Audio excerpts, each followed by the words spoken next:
This friend's favorite was made by Christoman2000, links in the description. Mass Effect is a series that effectively lives and dies by the quality of its cast. Because between all the sci-fi politics and space opera, the crew of the Normandy are crucial elements that ground the emotional core of the story. Some highlights include the religious assassin Thane, everyone's favorite Turian bro Garrus, and the shy Asari scientist turned mob boss Liara.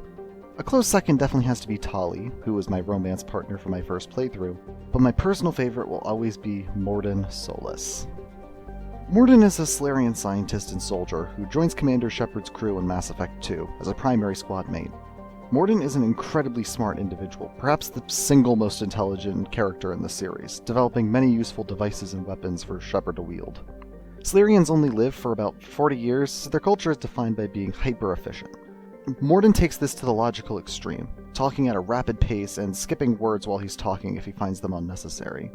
This comes at a cost, as he can often come across as cold and calculating, which, to be fair, he is. Once he opens up a bit more, you get to see more of his joking personality. There's a particularly funny scene where he attempts to provide sexual advice to Shepard if he's pursuing a relationship with another crewmate. But the most critical element of Mordin's backstory, as well as the crux of his character, is the genophage.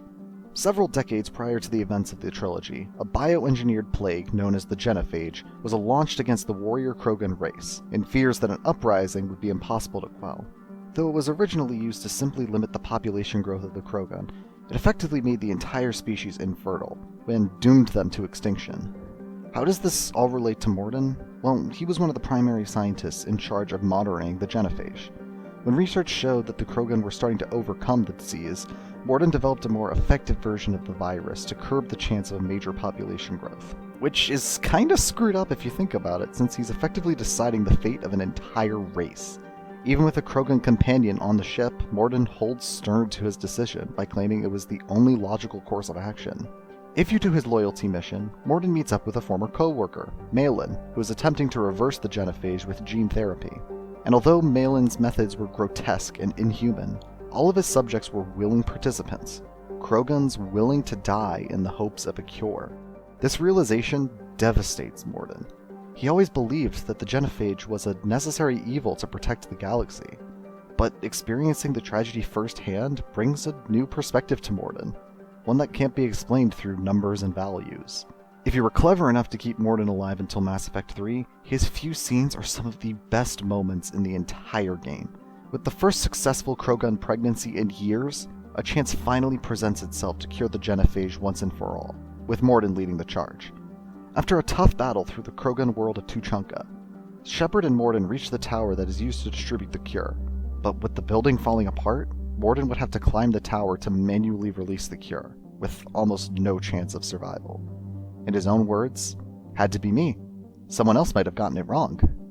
Despite being a major proponent of the genophage at the start, Mordin sacrifices himself in order to save the entire Krogan race.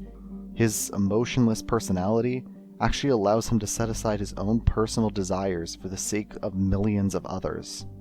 Side note, there is a series of renegade choices you can do to convince Mordin to save himself, but in all likelihood, if you want to prevent the genophage cure from being dispersed, you have to personally kill Mordin, because he is so adamant.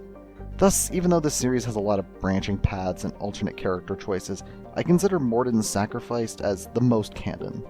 This is supported by the fact that only 8% of players chose not to cure the genophage, and an even smaller 3% chose to shoot Mordin in the critical moment.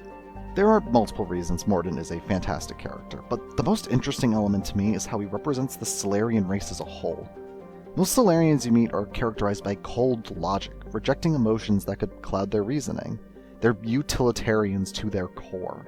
And although Mordin begins this way, his journey is about discovering how morality and logic don't always coincide. When applied to a galactic scale, the consequences of your actions can't be reasoned out to a definitive mathematical answer, which, is kind of the entire thesis of the Mass Effect franchise.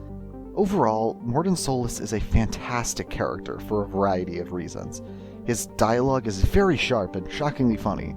His character development has huge emotional weight behind it. But most importantly, he reflects the themes and ideas across the Mass Effect trilogy better than any other squad mate. Mordin, you truly were the model of a scientist Salarian.